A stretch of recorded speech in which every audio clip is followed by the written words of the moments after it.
اعوذ باللہ من الشیطان الرجیم بسم اللہ الرحمن الرحیم کتاب انزل الیک فلا یکن فی صدرک حرج او کما قال علیہ صدق اللہ العظیم۔ سورہ اعراف انشاءاللہ شروع کریں گے۔ سورہ اعراف میں اللہ تبارک و تعالی نے انبیاء علیہ السلام کے واقعات کو ذکر فرمایا، ان کی امتوں کو ذکر فرمایا، ان کی امتوں میں جو خرابیاں تھیں، جو بڑے گناہ تھے، کبیرہ گناہ، ان کا ذکر فرمایا، اور ان گناہوں کی پاداش میں ان کو جو سزا دی گئی اللہ تبارک و تعالی نے اس کو بھی تفصیل سے ذکر فرمایا۔ اور سورہ اعراف کے درمیانی حصہ میں اللہ تبارک و تعالی نے حضرت موسیٰ علیہ السلام کے قصہ کو تفصیل سے ذکر فرمایا۔ حضرت موسیٰ علیہ السلام اللہ تبارک و تعالی کے بڑے برگزیدہ پیغمبر ہیں، اور اللہ تبارک و تعالی حضرت موسیٰ علیہ السلام کا ذکر تقریباً ہر صورت میں کر دیتے ہیں، چاہے سورت مریم ہے، سورت انبیاء ہے، سورت ابراہیم ہے، سورت النساء ہے، اب یہ سورت اعراف ہے، کہیں نہ کہیں سے اللہ تبارک و تعالی حضرت موسیٰ علیہ السلام کا ذکر چھیڑ کر بیٹھ جاتے ہیں، اور ذکر اتنا تفصیلی کرتے ہیں کہ 5 6 رکوع حضرت موسیٰ علیہ السلام کے قصے میں اللہ تبارک و تعالی بیان کر دیتے ہیں۔ سورہ اعراف، اعراف نہیں ہے، کیا ہے؟ اعراف۔ اعراف کا معنی ہے معرفت، پہچاننا۔ یہ وہ لوگ ہوں گے قیامت کے دن جو نہ جنت میں ہوں گے اور نہ جہنم میں ہوں گے۔ اس کے صحابہ رضوان اللہ علیہ اجمعین میں حضرت عبداللہ بن عباس رضی اللہ تعالیٰ عنہ کے ایک شاگرد ہیں حضرت مجاہد اور حضرت اکرمہ، یہ دو حضرت عبداللہ بن عباس رضی اللہ تعالیٰ عنہ کے شاگرد ہیں۔ ان کا قول ہے کہ یہ وہ لوگ ہوں گے کہ جنت اور جہنم کے درمیان میں ایک دیوار ہے، چوڑائی اس کی زیادہ ہوگی، اس دیوار پر کھڑے ہوں گے، اور اللہ تبارک، یہ کون سے لوگ ہیں جن کی نیکیاں اور برائیاں برابر ہو جائیں کہ 50,000 نیکیاں ہیں، 50,000 ان کی برائیاں ہیں، برابر ہو گئی، تو پھر یہ اس دیوار پر کھڑے ہوں گے، اور پھر آخر میں اللہ کی رحمت سے جنت میں جائیں گے جنت میں۔ اور اس کا تذکرہ قرآن مجید کی کئی آیات میں اللہ تبارک و تعالی نے سورہ اعراف کی ابتدا میں کیا ہے۔ دوسرا قول جو حضرت اکرمہ کا ہے، وہ فرماتے ہیں، یہ وہ توجہ چاہیے، وہ لوگ ہیں جو والدین کی اجازت کے بغیر جہاد پر چلے گئے اور شہید ہو گئے۔ کس کا قول ہے؟ حضرت اکرمہ رضی اللہ رحمۃ اللہ علیہ تابعی ہیں، فرماتے ہیں کہ والدین کی اجازت کے بغیر جہاد پر چلے گئے اور شہید ہو گئے، شہادت کی وجہ سے جنت میں جانا چاہتے ہیں، اور والدین کی اجازت کے بغیر جنت میں داخل ہو سکتے جہاد کے لیے، جنت میں داخل ہو سکتے نہیں، دیوار پر کھڑے ہوں گے، اور پھر یہ لوگ بھی قیامت کے دن اللہ تبارک و تعالی کی رحمت اور اس کی توفیق سے جنت میں داخل ہوں گے۔ تو یہ دو قسم کے مشہور قول ہیں صاحب اعراف کے لیے۔ یعرفون کلا بسیماہم، یہ کون سے لوگ ہیں جو جنتیوں کو بھی دیکھ رہے ہیں، قرآن کہتا ہے، اور جہنمیوں کو بھی دیکھ رہے ہیں۔ جنتیوں کو جب دیکھتے ہیں ان سے کلام کرتے ہیں، قرآن کہتا ہے، جہنمیوں کو دیکھتے ہیں ان سے کلام کریں گے اور ان سے پوچھیں گے کیسے حالات ہیں، پانی کیسا ہے، پھل فروٹ کیسے ہیں، زندگی کیسی گزر رہی ہے۔ اور پھر جب جہنمیوں کی پیشانیوں کو دیکھیں گے، سیاہ پیشانی، دو قرآن مجید میں جہنمی جو لوگ ہوں گے یا جہنم میں جانے والے ہوں گے، ان کے چہروں کو اللہ تبارک و تعالی نے سورہ عبس و تولی کے اندر بھی ذکر کیا، اور سورۃ قیامت کے اندر اللہ تبارک و تعالی نے ان کے چہروں کو ذکر۔ کون سے چہرے ہوں گے؟ اترے ہوئے چہرے ہوں گے، گرے چہرے ہوں گے، سفیدی ان میں نہیں ہوگی، سیاہی کی طرح جو ہے سیاہ چہرے ہوں گے، افسردہ چہرے ہوں گے، ان کے چہروں سے خوشی کے آثار کبھی نظر آئیں گے نہیں۔ جن کے ہاتھوں میں دائیں ہاتھوں میں اعمال نامہ دے دیا جائے گا، ان کے لیے بشارت، چہرے جو ہیں وہ روشن ہوں گے، واضح ہوں گے۔ وجوہ یومئذ ناظرہ، سورۃ قیامت، الی ربہا ناظرہ، دو قسم کے چہروں کو ذکر کیا. ایک وہ ہیں کہ وہ چہرے اللہ کو دیکھ رہے ہوں گے خوشی کی وجہ سے کہ ان کو دائیں ہاتھ میں اعمال نامہ مل گیا. وہ چہرے اللہ کو دیکھ رہے ہوں گے اور اللہ محبت سے ان چہروں کو دیکھ رہا ہوگا. وجوہ یومئذ ناظرہ الی ربہا ناظرہ. وہ چہرے اللہ کو دیکھ رہے ہوں گے اور اللہ ان چہروں کو اس دنیا میں تکالیف، آزمائش، امتحانات پر جو ہے پورے اترے ہیں، اس کی محبت میں اللہ ان چہروں کو دیکھ رہا ہے. اتنے روشن چہرے ہوں گے. وجوہ یومئذ ناظرہ الی ربہا ناظرہ ووجوہ یومئذ باسرہ. کچھ چہرے اترے ہوئے قطرہ سیاہ گرے کلر کے، ان میں خوشی کے آثار نہیں ہوں گے. کیوں؟ کیونکہ ان کے اعمال نامے ان کے بائیں ہاتھ میں آ چکے ہوں گے. یہ سورہ اعراف ہے. یعنی ایسے لوگ جو اللہ کی رحمت کی وجہ سے، اور بھی لوگوں نے کئی توجیحات، کئی معانی، کئی تفسیریں کی ہیں، لیکن مشہور یہ دو ہیں. پہلی وہ نیکیاں اور برائیاں برابر، اور دوسرے وہ لوگ جو بغیر اجازت کے، اپنے ماں باپ کی اجازت کے بغیر جہاد میں چلے گئے اور شہید ہو گئے. شہادت کو چاہتی ہے کہ جنت میں اللہ کی راہ میں اپنے آپ کو قربان کیا ہے، جنت میں جائیں، اور والدین کی اجازت نہیں لی تو یہ جنت میں جانے سے اس چیز اس عمل نے روک دیا. اس کے بعد حضرت آدم علیہ السلام کی خلقت جو ہے اس کو تفصیل سے اللہ نے ذکر کیا دوسرے رکوع کے اندر. وَلَقَدْ خَلَقْنَاكُمْ ثُمَّ صَوَّرْنَاكُمْ ثُمَّ قُلْنَا لِلْمَلَائِكَةِ اسْجُدُوا لِآدَمَ فَسَجَدُوا إِلَّا إِبْلِيسَ. ہم نے تمہیں پیدا کیا، کس طرح بنایا؟ اللہ نے ایک ایک چیز کو ذکر کی. ایک ایک اللہ نے فرمایا یا ایھا الناس، تمہیں پیدا کیا، یا ایھا الانسان ما غرک بربک الکریم الذی خلقک. یہاں بھی یہ فرمایا الذی خلقک فسواک فعدلک فی ای صورت ما شاء رکبک. چار چیزیں یہاں بھی بیان کی اور اس صورت کے اندر بھی اللہ نے بڑا خوبصورت معنی کیا. یا ایھا الانسان، اے انسان، ما غرک بربک الکریم، کس چیز نے تجھے دھوکے میں ڈال دیا؟ ذرا اپنے کریم رب کی رحمت کی طرف نظر تو کر کے دیکھ. ما غرک بربک الکریم، اس نے کتنی نعمتیں کی.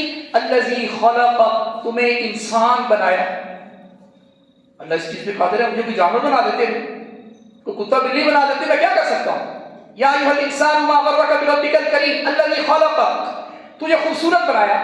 پھر محمد رسول اللہ کا امتی بنایا. الذی خلقک فسواک، اتنا خوبصورت بنایا کہ تیری خوبصورتی میں اللہ نے انتہا کر دی. فعدلک، تجھے بنانے میں بڑے عدل و انصاف سے کام لیا. اب دیکھتے ہیں نا، کالا سفید بڑا چھوٹا، ہر بندہ اپنے آپ کو ہیرو سمجھتا ہے. سیاہ ہے وہ بھی سمجھتا ہے میرے جیسا ہیرو اس دنیا میں. پتلا موٹے کو کہتا ہے موٹا ہے، موٹا پتلے کو کہتا ہے یہ کمزور ہے. کوئی ایک دوسرے کو ماننے کے لیے اپنی جو ہے کوتاہی اور نقصان برداشت کرنے کے لیے تیار نہیں ہے. اللہ نے کہا فعدلک، کوئی ماں اپنے کالے سیاہ بچے کو بدصورت کہلوانے کے لیے تیار، ایسے ہی اپنے آپ کو کہلوانے کے لیے تیار نہیں ہے. جو جس طرح اللہ نے جس کو بنایا وہ اسی حال پر خوش جو ہے اس دنیا میں ہو گیا. فعدلک فی ای صورت ما شاء رکبک. بڑے معنی کیے ہیں. تفسیر ابن اسحاق نے جو معنی کیا ہے کہ آپ اگر یوں کہیں یہ فرض کر لیں کہ اللہ نے اے انسان تجھے اپنے پاس بٹھایا، تیرا جسم بنا دیا. جسم بنانے کے بعد اب اللہ آپ سے پوچھ رہے ہیں اے میرے بندے ذرا بتا تیری آنکھیں کیسے بناؤں. تو نے جس طرح کہا اللہ نے تیری آنکھیں ویسی بنائی. اے بندے ذرا بتا تجھے تیرے کان کیسے بناؤں، تیرا ناک کیسے بناؤں، تیرا رنگ کیسے بناؤں. فی ای صورت ما شاء رکبک، جس طرح تو نے چاہا اللہ نے اس طرح تجھے بنایا. فی ای صورت، تو حضرت آدم علیہ السلام کی جو پیدائش ہے جو ہے اس سے پہلے اللہ نے ابلیس سے کہا کرو ویسے کا، فرشتوں کو بھی کہا. اور قال انا خیر منہ خلقتنی من نار وخلقتہ من طین، کہنے لگا میں اس کو سجدہ کیوں کروں، یہ تو مٹی ہے اور میں آگ سے بنا ہوں، اور آگ جب جلتی ہے تو وہ اوپر جاتی ہے. کبھی آپ نے دیکھا ہے کہ آگ نیچے جا رہی ہے؟ آگ اوپر جاتی ہے اور مٹی کو جب چھوڑا جائے تو وہ نیچے.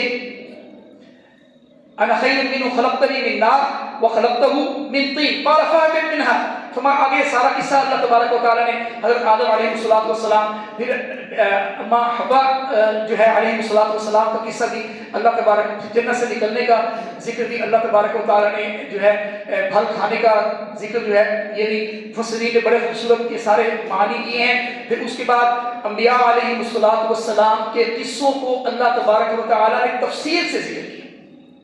سب سے پہلے حضرت نوح علیہ السلام کا قصہ، پھر قوم ہود حضرت عاد علیہ السلام کا قصہ، پھر قوم صالح حضرت ثمود علیہ السلام کا قصہ، پھر حضرت شعیب علیہ السلام کا قصہ. اور بڑی مزے اور دلچسپی کی بات ہے کہ یہ جتنے گناہوں میں مبتلا تھے آج کے معاشرے میں سارے ہمارے اندر رائج ہیں.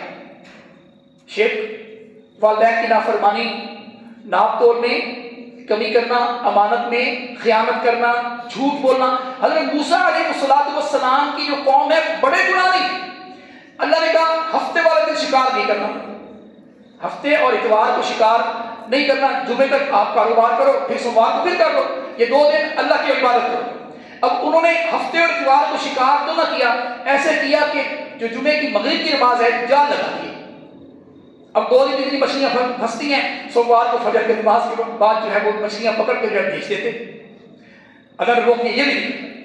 پھر انہوں نے کیا کیا کہ ایک نالیاں بنا دی، جیسے ہم نالیاں بناتے ہیں، وہ نالیوں میں ڈھکن اٹھا لیتے، وہ پانی اس میں بہتا اور اس میں آگے تالاب بنائے ہوتے.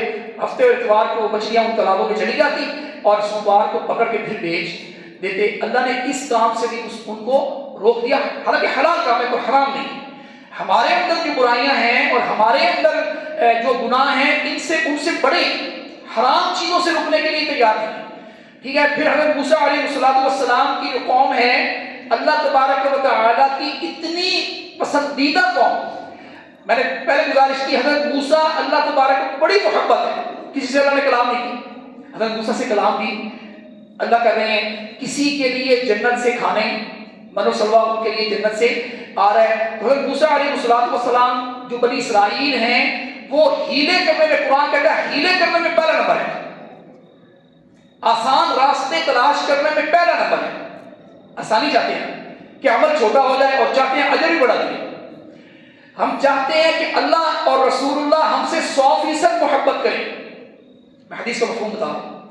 اللہ اور رسول اللہ ہم چاہتے ہیں اور ہمارا ایمان ہے ہم سے 100% محبت کریں، اور جب اللہ اور اس کے رسول مجھ سے چاہتے ہیں تو میں محبت کرنے کے لیے تیار ہوں.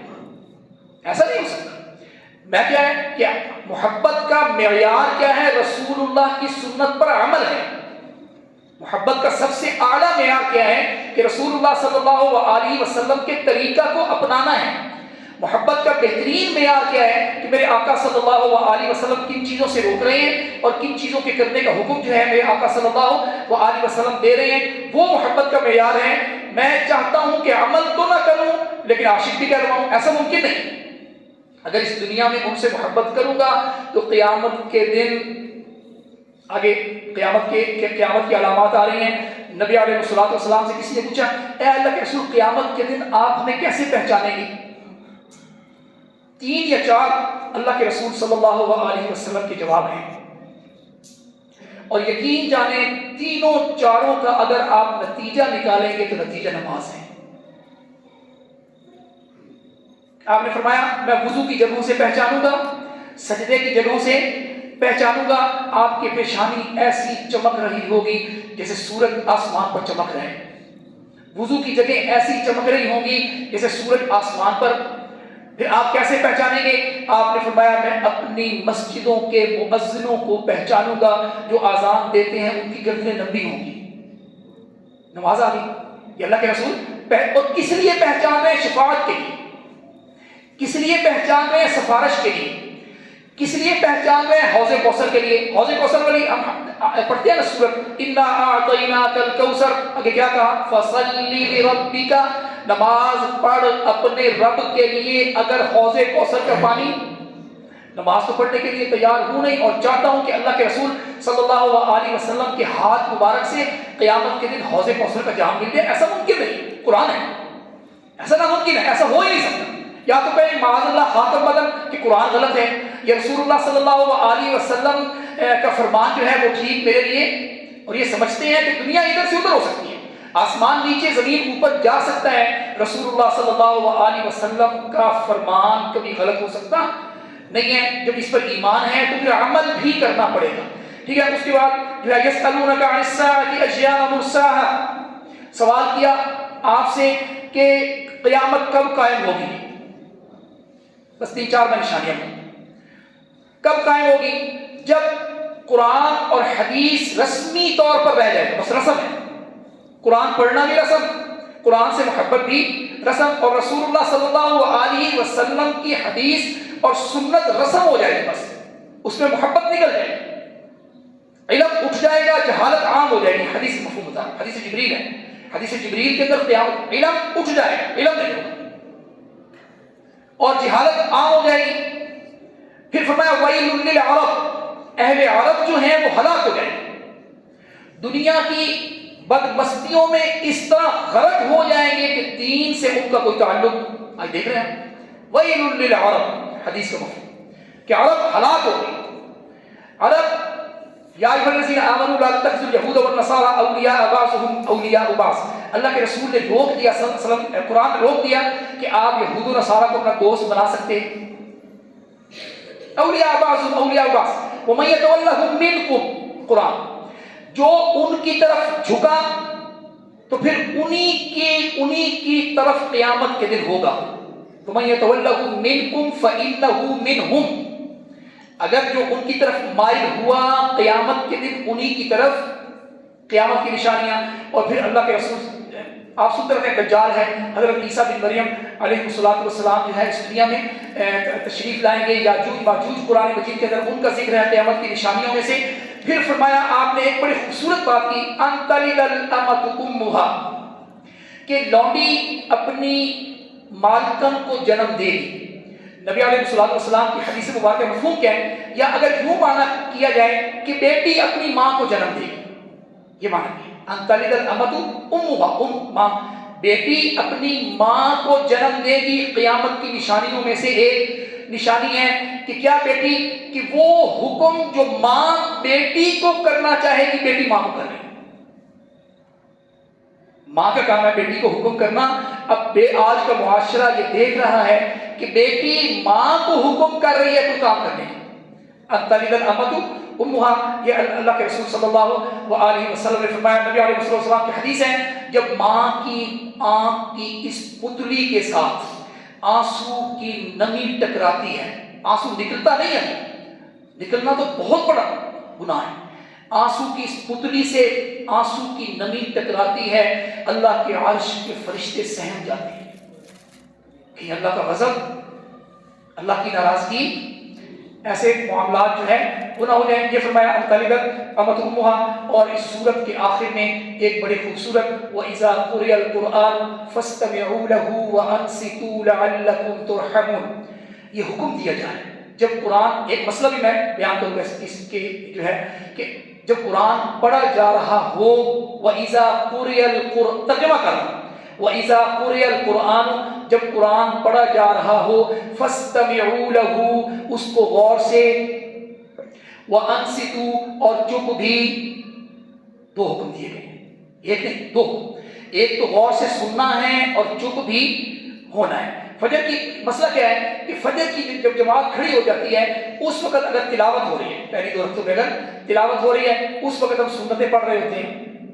اللہ نے کیا کہا، وَإِذَا قُرِئَ الْقُرْآنُ، جب قرآن پڑھا جا رہا ہو، فَاسْتَمِعُوا لَهُ، سنو غور سے، وَأَنصِتُوا، اور چپ بھی ہونا ہے، باتیں بھی نہیں کرنی، کوئی چیز پڑھنی بھی نہیں ہے۔ تو یہ ایک تو فرض کو چھوڑ کے سنت پڑھ رہے ہیں، پہلی خرابی۔